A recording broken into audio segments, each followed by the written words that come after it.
administrado pelo Santa Cruz, mas tem aquela questão de um jogo perigoso. Eu queria que o senhor analisasse os dois tempos do Santa Cruz, porque o Santa Cruz não sofreu, mas foi um jogo perigoso. Boa noite a todos. O jogo foi perigoso num todo, né? A gente pega o Souza, que é atual campeão estadual aqui, né? A gente sabia que era uma equipe muito difícil, uma equipe fisicamente muito forte, muito grande, de uma imposição muito grande. E a gente fez um jogo competitivo. Até usei muito termo hoje para os meus atletas, que era um jogo que a gente precisava guerrear. Competir o tempo todo pela imposição física da equipe deles e a boa qualidade da equipe deles. E aí a gente sabia que não era um jogo que a gente não ia ser dominante nesse jogo, a gente sabia disso. O Souza dentro de casa ele é uma equipe incisiva. O último jogo do Souza em casa ele fez 4 no Ferroviário. Então assim, a gente preparou uma equipe que com a bola a gente pudesse jogar, buscar o gol como foi a plasticidade do nosso gol, uma jogada de uma movimentação que a gente usa sempre, né? O facão do Giovani naquele espaço gerado que o nosso centroavante deixa. E aí a gente fez um bom primeiro tempo, com algumas boas oportunidades. E aí eu falei já isso em outras vezes. No intervalo, a equipe adversária perdendo em casa, o que eles vão fazer? Eles vão propor, eles vão buscar, eles vão tentar nos agredir mais com a bola, mas a gente sempre, a todo momento, teve a equipe organizada, teve o controle do jogo. Os primeiros 10 minutos, se você pegar, a gente teve a maior posse de bola que eles, administrando, girando a bola, tentando buscar o gol, criamos poucas, mas boas oportunidades, e aí a gente começou a desenhar o jogo. Eu tive o Rodrigues e o Gabriel amarelado no primeiro tempo, ficou um jogo de muito combate, muito duelo, e eles dos pontos fortes do Souza é a transição, porque eles têm 3 jogadores muito rápidos, muito inteligentes quando movimenta no contra-ataque. Ele fez uma dobra do lado direito, né? E o lateral que jogou de extremo tem uma profundidade muito boa. Trouxe o camisa 10 por dentro, que é um cara cerebral, um cara que pensa muito o jogo. E aí no intervalo a gente faz 1-0, eu tenho que tirar esses 2 jogadores, porque com certeza o jogo no primeiro tempo foi um jogo de muita trocação. Então a qualquer momento eu poderia perder um desses atletas. Por isso que eu falo, eu tenho que confiar no meu elenco. Ninguém tem êxito se tiver só 11 jogadores. Quando eu tiro o Gabriel e boto o Jonathan, que ainda não teve oportunidade de ter muita minutagem, faz uma partida muito boa dessa, o treinamento da semana diz muito, né? O treinamento diz muito. O Vini vem de uma lesão muito longa.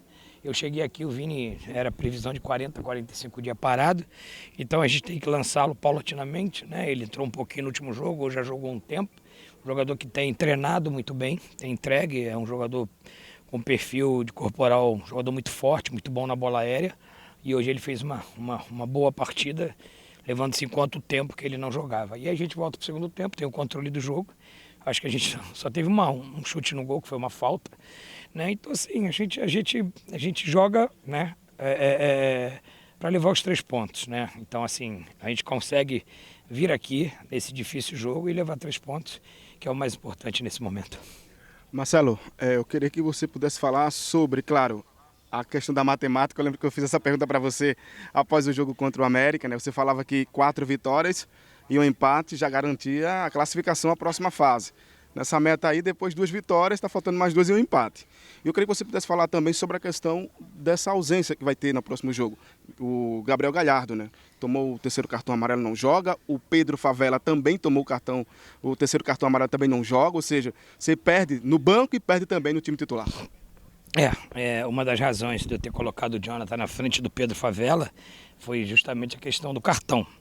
E eu tinha convicção que o Jonathan, né, como a gente estava, era um time do adversário, tinha muita transição, eu precisava de um cara de uma intensidade, um cara de duelos, um cara que fizesse a cobertura, né, das linhas diagonais mais para trás, e o Jonathan faz isso muito bem. E também queria preservar o Pedro, porque eu sabia que já não contava mesmo com o Gabriel.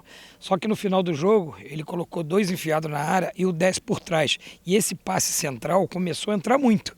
Tanto que foi a falta, teve mais 2 chances. E aí a característica do Pedro de marcação é mais forte que o Bessa. Eu não queria improvisar jogador ali, eu tive que arriscar o Pedro, né, centralizar o Balotelli para tirar esse passe central e ter esse balanço do Jonathan e do Pedro para poder cobrir essas costas da subida do lateral. Deu certo, a gente não foi ameaçado, tivemos controle do jogo, mas infelizmente o Pedro tomou o amarelo. Mas isso não me preocupa de forma nenhuma.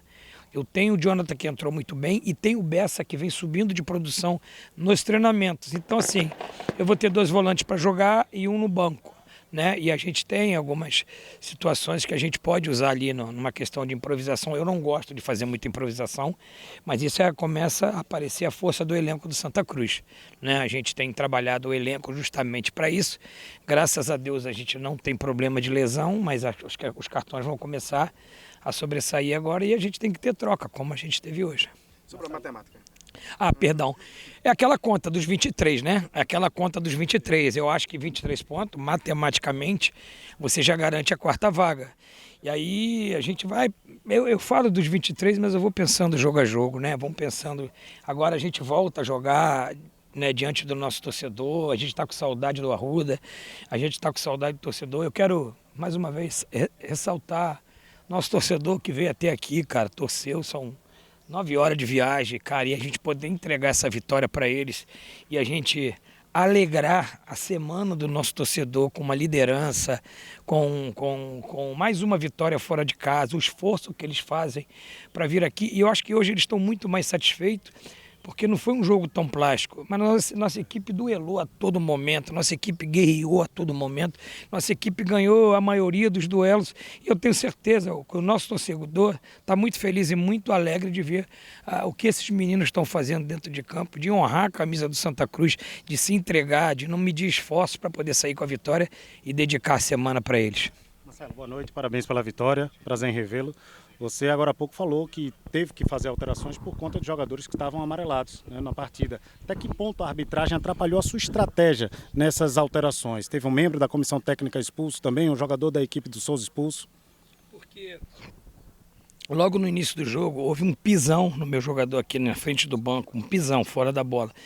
E no jogo que no lance que eu tomei amarelo, cara, o zagueiro ele largou a bola e deu-lhe uma joelhada nas costas do William Júnior, mais ou menos como aquela que o Neymar tomou na Copa, que ficou fora da Copa. Foi na minha frente. E isso me trouxe um pouco de indignação, porque nem amarelo pro jogador ele deu, entendeu? Então, quando eu chego pro quarto árbitro, chego pro assistente, falo, cara, isso foi uma agressão. Isso foi agressão. Eu me indignei.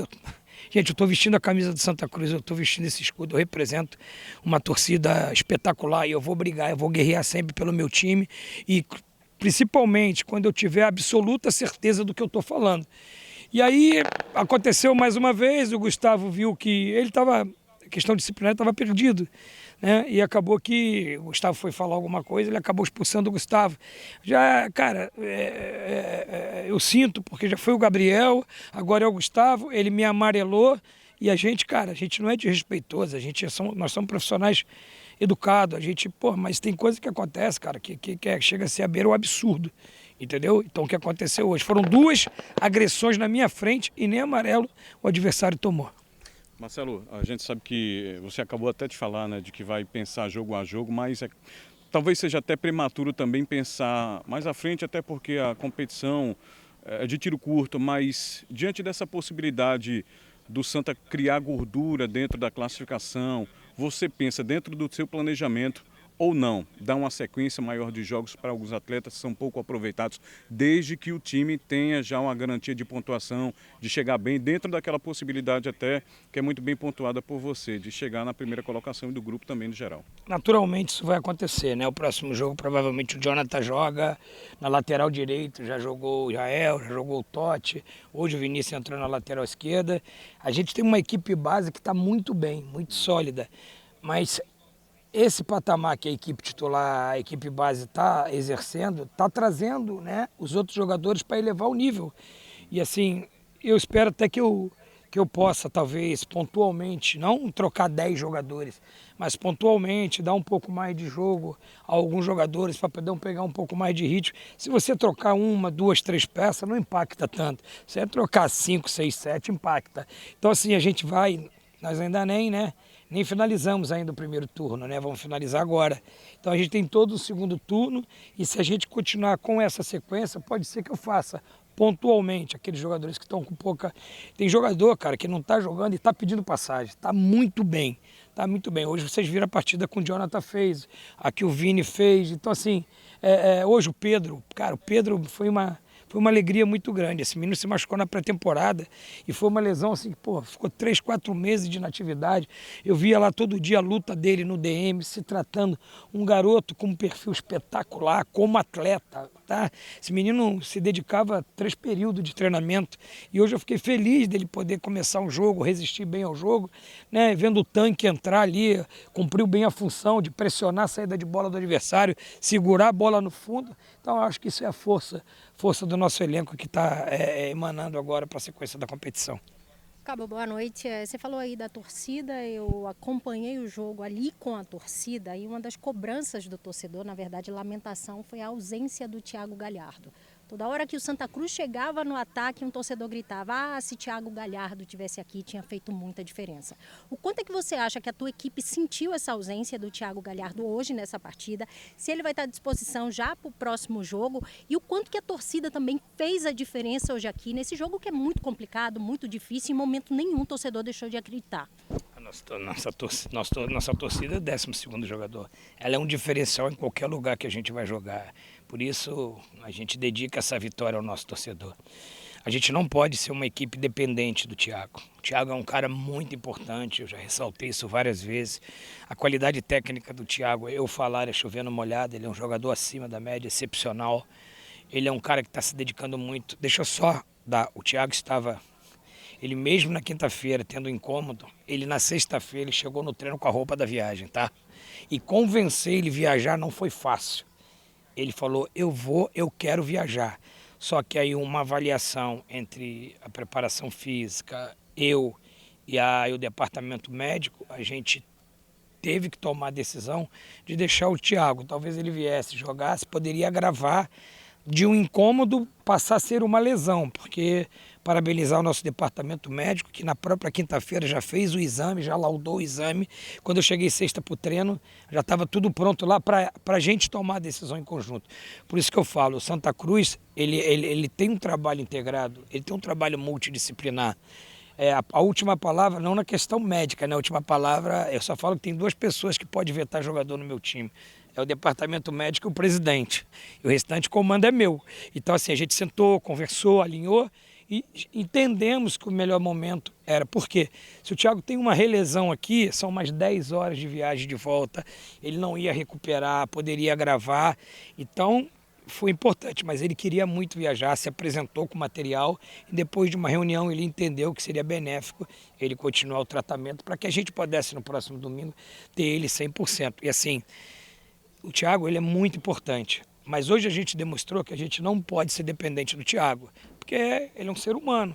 Tem um dia que ele pode tomar cartão, um dia ele pode ter um incômodo, né? Então a gente precisa ter mecanismo que para a ausência dele, com a ausência dele, sentimos muito, lamentamos a ausência, mas que a gente possa buscar uma importante vitória, como a gente buscou hoje, que o Pedro e o Tanque vêm trabalhando bastante. Respeita muito, os dois respeitam muito, né? O Thiago, né, como um cara que é um pilar dentro da equipe, mas eles trabalham muito no dia a dia. O Thiago aconselha muito os dois no dia a dia, justamente que no momento desse, a gente precisar eles estarem prontos e fazer a boa partida que os dois fizeram.